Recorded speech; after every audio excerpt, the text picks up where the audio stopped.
তোর এত বড় সাহস, মেয়েদের সাথে নোংরামি করিস আর ম্যামের সাথে উচ্চ গলায় কথা বলিস? হ্যাঁ ম্যাম, শান্তনুর কোনো ট্রেস পেলেন? না, আমি তো ইনস্ট্রাকশন পেয়ে সব জায়গায় খোঁজ করা শুরু করে দিয়েছিলাম, কিন্তু কোথাও কোনো রকম ট্রেস পাওয়া যায়নি। স্ট্রেঞ্জ, একটা মানুষ তার কর্পূরের মতো উবে যাবে না? কেউ খুঁজে পাচ্ছে না, ফুল উধাও। দেখো, বিনীতা তো খুঁজছে, আর আমিও অন্যান্য থানাগুলোকে ইনফর্ম করে দিয়েছি। সবাই কিন্তু এই কেসটা নিয়ে প্রচন্ড সিরিয়াস, প্রচন্ড কিন্তু অ্যাক্টিভ হয়ে রয়েছে। দেখো, গা ঢাকা দিয়ে কেউ বেশি দিন কোথাও লুকিয়ে থাকতে পারে না। যেখানেই থাকুক না কেন, বেরোবে তো একদিন না একদিন, সাথে সাথে আমার কাছে খবর চলে আসবে। আমরা তো সব জায়গায় শান্তনুর ছবিও সার্কুলেট করে দিয়েছি, গাড়ির নাম্বারগুলোও বলে দিয়েছি। আমাদের প্রত্যেকটা লোক এখন ওদের বাড়ির গাড়ির নাম্বারগুলোর উপর নজরদারি করছে। যে যে যখন ধরা পড়ে গেছে, তখন ওর আশেপাশে প্রত্যেকটা লোকও ধরা পড়ে যাবে। সায়ন্তনী তো কোথাকার কোন ছাড়।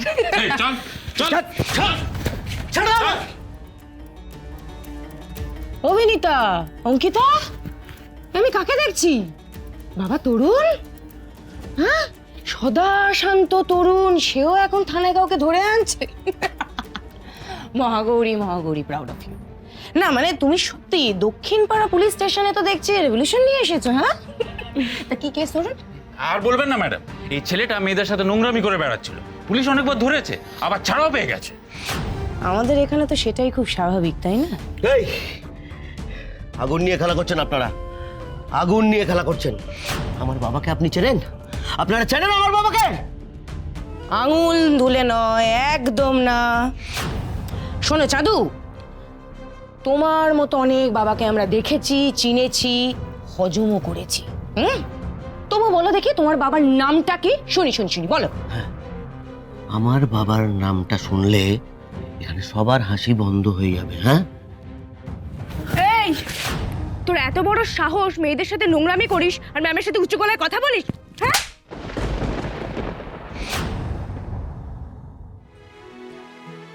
কি হলো আরশি, পেলে না মহাগৌরীকে? তোর ফোনটাই তো লাগছে না। আরে থানার ভেতরে না অনেক সময় ফোন লাগে না, তুমি আরেকবার ট্রাই করো না। হ্যাঁ, এই মহাগৌরী, শান্ত, মাথা ঠান্ডা। তোমাকে আমি কি বলেছিলাম? আমাদের কাজে মাথা ঠান্ডা রেখে চলতে হয়। মাথা গরম করে কোনো কাজ করলে তার ফল কি হয় সেটা তুমি নিজে চোখেই দেখতে পেয়েছো। মাথা ঠান্ডা রেখে সমস্ত কাজ করো, একদিন না একদিন সুযোগ আসবে কাজ করার। আজ দেখো, সেই দিনটা চলে এসেছে।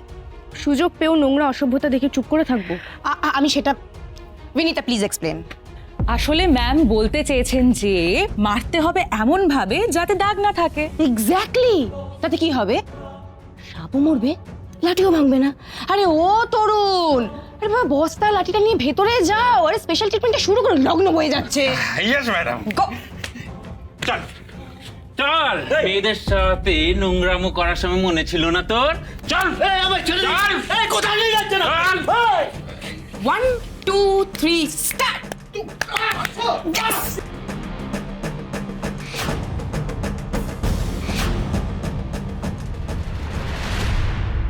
দক্ষিণপাড়া থানায় এখন থেকে কোনো করাপশনের জায়গা নেই। তোমরা সবাই সততার সঙ্গে সাহস নিয়ে কাজ করবে। দক্ষিণপাড়া থানার পুলিশ কোনো ক্রিমিনালকে রেয়াত করবে না। আর যে যে সমস্ত ইলিগাল মদের ঠেক, জুয়ার ঠেক, ইলিগাল গোডাউন, সমস্ত জায়গায় রেড করা উচিত। আমার রাইট ম্যাম? অ্যাবসলিউটলি। যে যে যত সব গুন্ডারা রয়েছে সবাইকে তুলে আনা হোক, তারপর আমিও দেখতে চাই কে ওদের বাঁচায়। মা ফোন করেছে। আরে ধরো, আমার বলছো কেন? ধরো। হ্যালো মা, এই মহাগৌরী, তোর ব্যাপারটা কি বলতো? আমরা সবাই তোর জন্য অপেক্ষা করছি, আমরা একসাথে সবাই আনন্দ করব। তুই কখন আসবি মা?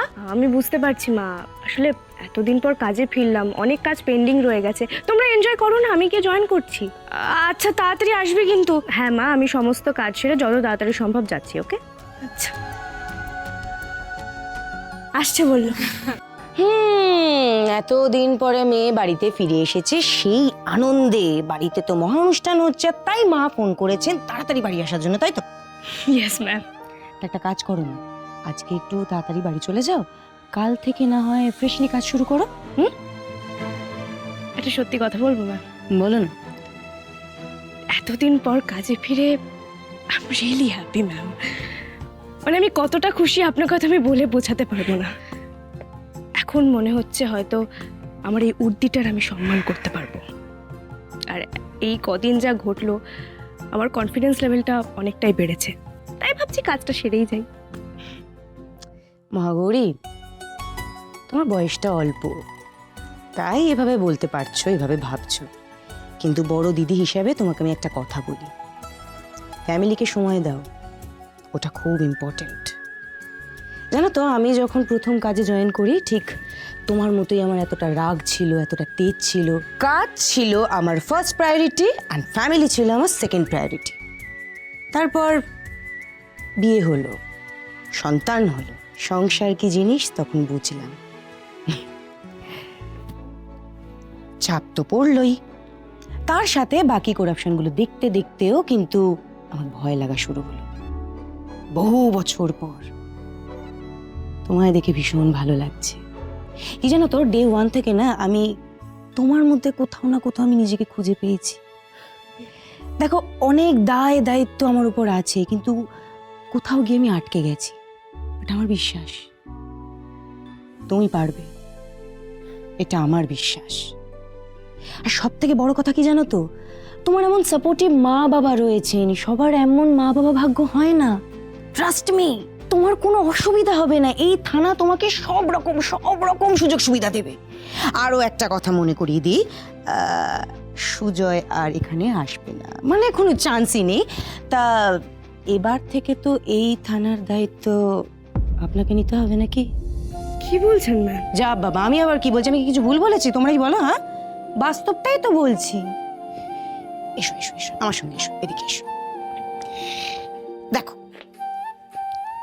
এই যে চেয়ারটাতে তুমি বসো, এখানে কি তুমি সারা জীবন বসবে, নাকি ওই যে রুমটাতে, ওই রুমটাতে তুমি রোজ রোজ ঠক ঠক ঠক ঠক করে ম্যাম ম্যাম বলো, ওই চেয়ারটাতে বসতে হবে? একদিন একদিন তো বসতেই হবে নাকি? হ্যাঁ মহাগৌরী, এখনো না আমাদের এই পৃথিবীতে সেই মানুষগুলো আছে যারা সমাজের ভালো করতে চায়। তোমাকে কিন্তু ওই মানুষগুলো অব্দি পৌঁছতে হবে। ইয়েস, আপনাদের আশীর্বাদ থাকলে আমি নিশ্চয়ই পারবো ma'am. Yes, that's the spirit. শোনো মহাগৌরী, তোমাকে আরো একটা কথা বলি।